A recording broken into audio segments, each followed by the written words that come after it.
మందు తన పని తాను చేయడం మొదలుపెట్టినట్టుంది. అవునమ్మా, ఇప్పుడు ఊరంతా దుమ్మెత్తిపోస్తుంది. సన్మానం కాదు, అవమానం జరుగుతుంది. ఏమైంది? అందరూ నా వైపు అదోలా చూస్తున్నారు.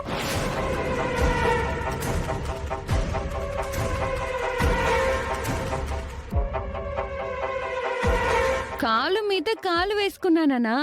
ఏ వేసుకోకూడదా? ఇందులో ఏదైనా తప్పుందా? నా కాలు మీదే కదా వేసుకున్నాను, మీలో ఎవరి మీద వేయలేదు కదా. అక్షయ, ఏంటమ్మా మాటలు? ఎందుకలా మాట్లాడుతున్నావు? అమ్మా, వీళ్ళందరితో నేను కొన్ని విషయాలు కుండ బద్దలు కొట్టినట్టుగా మాట్లాడాలి. దయచేసి నువ్వు 5 నిమిషాలు మాట్లాడకు. ఊరిలో 500 గడప ఉంది. ఒక్కో ఇంట్లో కనీసం 4 ఉన్నారు. అంటే దాదాపు 2000 మంది ఉన్నారు. ఇంతమంది ఉండి కూడా వశీకరణను అంతం చేయలేకపోయారు. మీలాంటి వాళ్ళను ఏమంటారో తెలుసా? చవటలు అంటారు.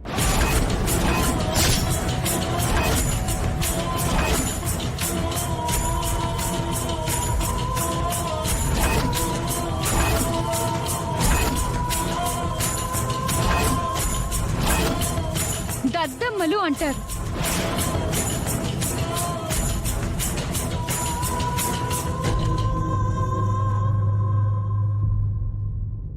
చేతకాని వారని అంటారు.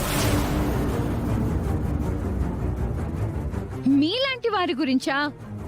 మేం త్యాగాలు చేసి ప్రాణాలు పోగొట్టుకునేంత పరిస్థితిని తెచ్చుకోవాలా? మాకంత అవసరం ఉందా? ఏం మనుషులు మీరు, ఏం బతుకులు మీవి. అక్షయ, మాట్లాడింది చాలు, ఇంకా నోర్మోయ్. నిన్ను గౌరవిస్తున్నాను, ఆ గౌరవాన్ని నిలబెట్టుకో. అక్షయ